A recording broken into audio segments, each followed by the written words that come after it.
Welcome to IQ plus academy. इस वीडियो में हम लोग 18 अगस्त के सभी महत्वपूर्ण करंट अफेयर्स को डिस्कस करेंगे। तो सबसे पहले अगर आप इस चैनल पर नए हैं तो चैनल को सब्सक्राइब कर लेंगे। चलिए हम देखते हैं कि हमने कल क्या पढ़ा था। हमारा कल का पहला प्रश्न था, हाल ही में भारतीय वायुसेना किस देश के साथ होने वाले उदार शक्ति नामक द्विपक्षीय अभ्यास में भाग ले रही है? मलेशिया। केंद्रीय मंत्री भूपेंद्र यादव ने तमिलनाडु के किस स्थान पर एक नए हाथी रिजर्व को अधिसूचित करने की घोषणा की है? अगस्त से मलाई में।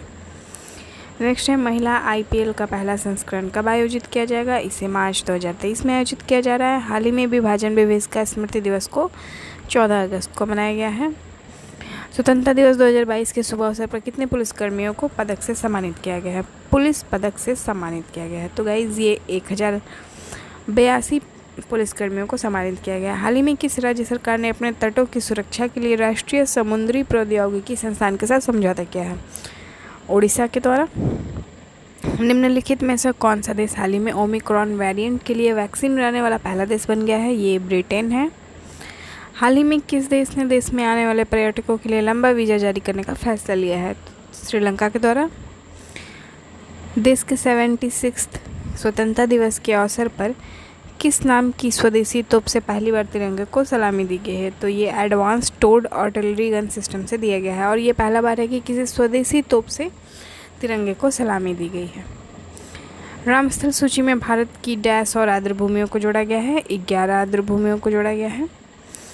कल का क्वेश्चन ऑफ द डे था, खेलो इंडिया महिला हॉकी लीग 22 अंडर 16 की शुरुआत 16 अगस्त 2022 से नई दिल्ली किस स्टेडियम में की जा रही है? तो गाइज इसे मेजर ध्यानचंद स्टेडियम में किया जा रहा है।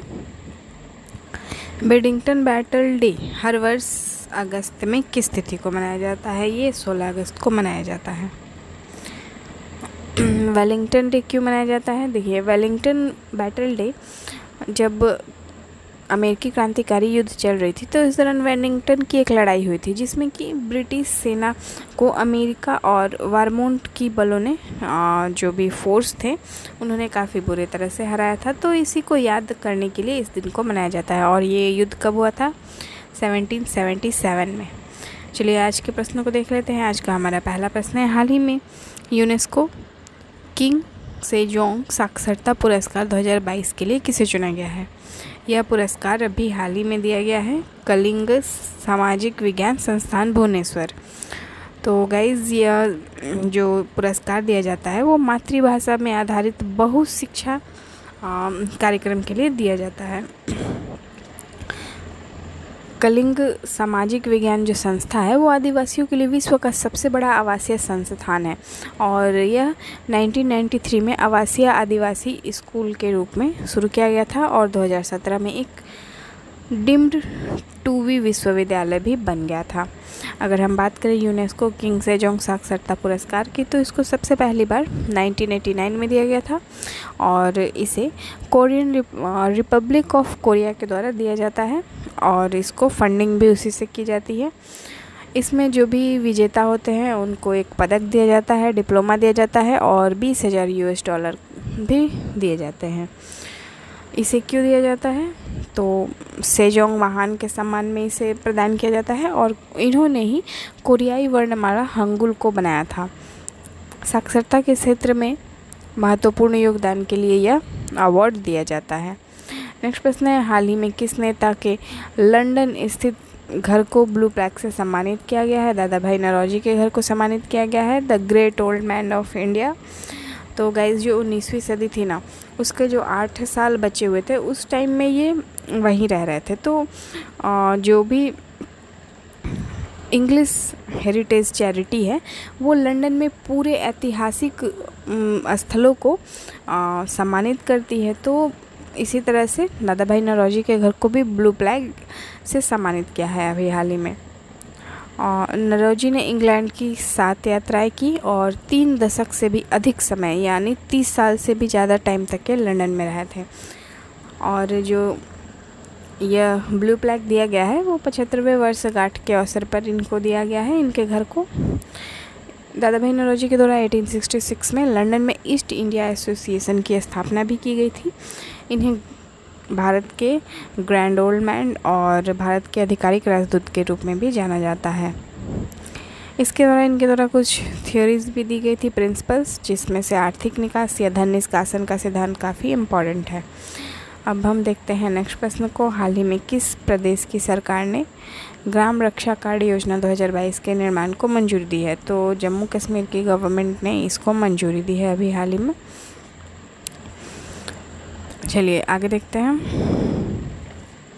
यह योजना बॉर्डर के उस पार से जो भी आतंकवादी गतिविधियों को बढ़ावा देने के लिए फंडिंग की जाती है या फिर उनको प्रेरित किया जाता है, उनको रोकने में काफ़ी हेल्प करेगा और जम्मू कश्मीर में एक सुरक्षा ग्रिड को बढ़ावा देगा।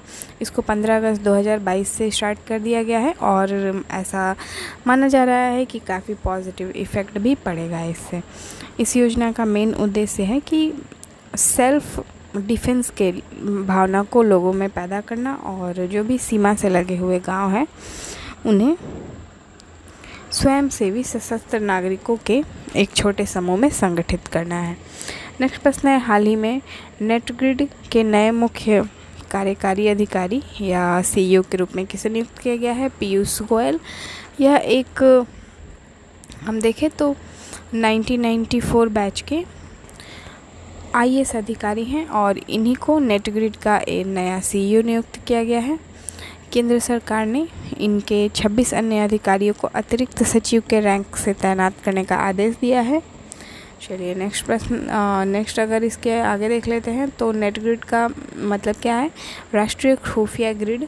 यह भारत में आतंकवाद रोधी क्षमताओं को बढ़ाने के लिए स्थापित एक संघीय खुफिया संगठन है।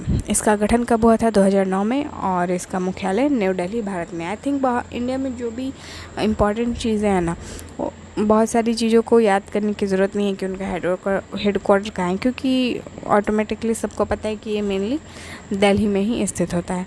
चलिए नेक्स्ट प्रश्न है, हाल ही में 23वें अंतर्राष्ट्रीय समुद्री भोजन शो 2023 का आयोजन किस शहर में किया जा रहा है? इसका आयोजन कोलकाता में किया जा रहा है। ये जो सी फूड शो है वो एशिया का सबसे बड़ा समुद्री भोजन मेला में से एक है और ये पर 2 ईयर्स पे आयोजित किया जाता है। जो 23rd अंतर्राष्ट्रीय समुद्री भोजन शो 2023 हो रहा है उसे कोलकाता में आयोजित किया जा रहा है, जबकि इसका 22वां संस्करण केरल में आयोजित किया गया था। जो इसका मेन मोटिव है आयोजित करने का, उसमें जो समुद्री सी फूड का जो भी इंडस्ट्री है उसको बढ़ावा देने के लिए और उन सभी चीज़ों को प्रोटेक्ट करने के लिए इस शो को किया जाता है। चलिए नेक्स्ट प्रश्न देखते हैं। हाल ही में Indian film festival of Melbourne के 23वें संस्करण में किस फिल्म को सर्वश्रेष्ठ फिल्म का पुरस्कार दिया गया है? 83 फिल्म को दिया गया है गाइज।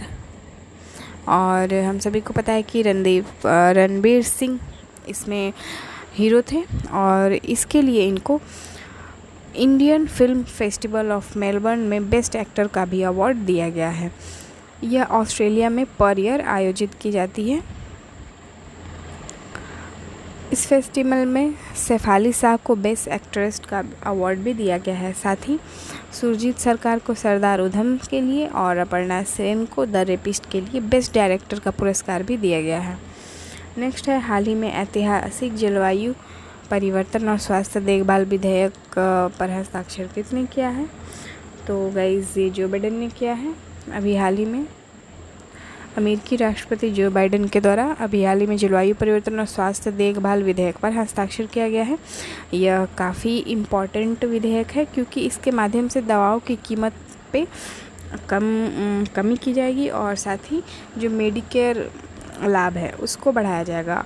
और इसमें एक और इम्पॉर्टेंट चीज़ है कि जलवायु परिवर्तन का जो भी इफ़ेक्ट है उसको कम करने के लिए इसमें अक्षय ऊर्जा के विकास को प्रोत्साहित भी किया जाएगा। चलिए, इस कानून के माध्यम से 13 मिलियन अमेरिकन्स को स्वास्थ्य बीमा भुगतान करने में भी काफ़ी हेल्प मिलेगा। चलिए नेक्स्ट प्रश्न है, डैश द्वारा डीजी यात्रा ऐप का बीटा संस्करण लॉन्च किया गया है। तो गाइज़ अभी हाल ही में दिल्ली इंटरनेशनल एयरपोर्ट लिमिटेड, यहाँ पे एयरपोर्ट नहीं, इंटरनेशनल एयरपोर्ट लिमिटेड के द्वारा डीजी यात्रा ऐप को लॉन्च किया गया है। अब हम देख लेते हैं यहाँ पे एक्स्ट्रा कुछ पॉइंट्स कि आखिर में ये डीजी यात्रा होता क्या है गाइज़। जो ये दिल्ली में किया गया है, उसके माध्यम से इंदिरा गांधी अंतर्राष्ट्रीय हवाई अड्डे टर्मिनल 3 पर जल्दी चेक इन करने में काफ़ी हेल्प मिलेगा। सबसे पहले हम देखते हैं कि डिजी यात्रा क्या होता है। ये टोटली फेशियल रिकॉग्निशन टेक्निक पे बनाया गया है, जिसके माध्यम से यात्रियों को पेपरलेस और एक अनइंटरप्टेड ट्रैवल एक्सपीरियंस को प्रोवाइड किया जाता है। इसकी शुरुआत नागरिक उड्डयन मंत्रालय के द्वारा किया गया है।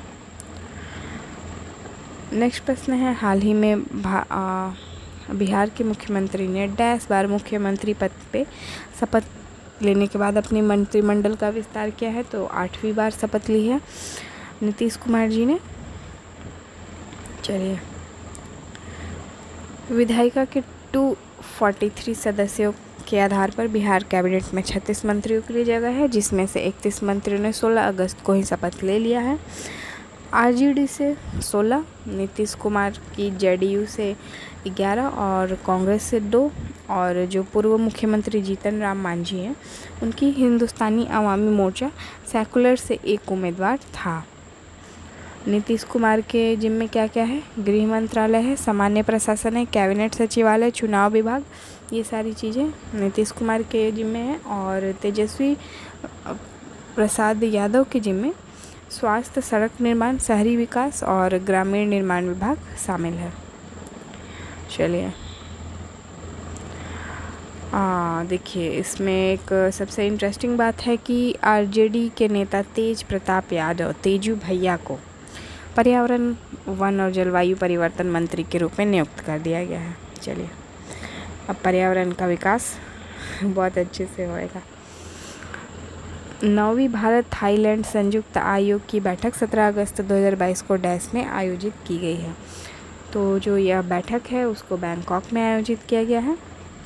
इसमें external affairs minister Jaishankar Prasad ने भाग लिया है इस मीटिंग में।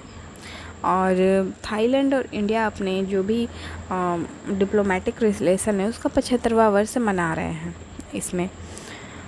इसके अलावा अगर हम देखें तो जो इसका 8वां बैठक हुआ था उसको न्यू दिल्ली में आयोजित किया गया था, और इससे पहले जो 7वां बैठक हुआ था उसको बैंकॉक में आयोजित किया गया था, और फिर इसके बाद जो 6ठा था उसको न्यू दिल्ली में, यानी एक न्यू दिल्ली में होता है तो एक बैंकॉक में होता है। चलिए, अब इस तरह से आज का हमारा क्वेश्चन ऑफ द डे आ गया। तो गाइज, आज का क्वेश्चन ऑफ द डे है, हाल ही में भारत की पहली सलाइन वाटर लालटेन का शुभारंभ किसने किया है। जब मैंने डिस्कशन किया था आपसे, जब मैंने आपको एक्स्ट्रा पॉइंट्स कुछ बताए थे याद रखने के लिए, तो उसमें मैंने ये डिस्कस किया था। तो अगर आपने अच्छे से देखा होगा तो आपको आंसर याद होगा, तो फटाफट आप हमें कमेंट बॉक्स में बताएंगे। तो गाइज़, आपको हमारा सेशन कैसा लगा प्लीज़ करके कमेंट बॉक्स में ज़रूर बताएं। साथ ही पसंद आए तो लाइक करें, शेयर करें और चैनल को सब्सक्राइब भी करें। तो मिलते हैं नेक्स्ट डे नए टॉपिक्स के साथ, तब तक के लिए धन्यवाद। जय हिंद।